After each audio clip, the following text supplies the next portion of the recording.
soldi, dimezzano i fondi, la scuola del merito è la scuola del lavoro, vogliamo la scuola pubblica, sicura e solidale. Compatti e decisi ad avere delle risposte perché la loro scuola fa acqua. Erano in 300 davanti ai cancelli gli studenti dell'Istituto Tecnico Meucci e del Liceo Artistico Fanoli di Cittadella per chiedere che al più presto si faccia qualcosa. Abbiamo una situazione abbastanza disastrata, diciamo, e piove dentro e abbiamo anche topi che girano nelle aule, nei bagni specialmente.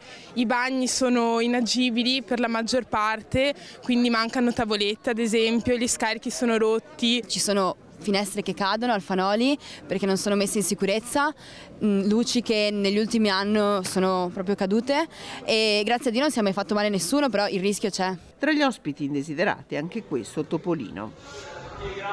No, ma dai. Meucci qualità. Noi ne parliamo sia con i docenti sia col preside, purtroppo anche loro sono in difficoltà perché non è una scelta che dipende esclusivamente da loro, quindi non riescono a muoversi nella totale libertà.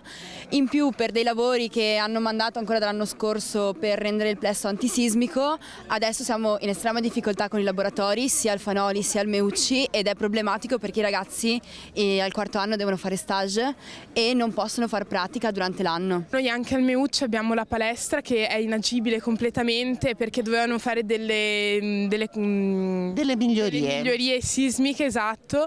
Purtroppo i lavori si sono bloccati, non per colpa del preside, del dirigente scolastico, ma proprio per la provincia che ha proprio bloccato i lavori completamente. Chiedono risposte e soprattutto chiedono di poter parlare con qualcuno.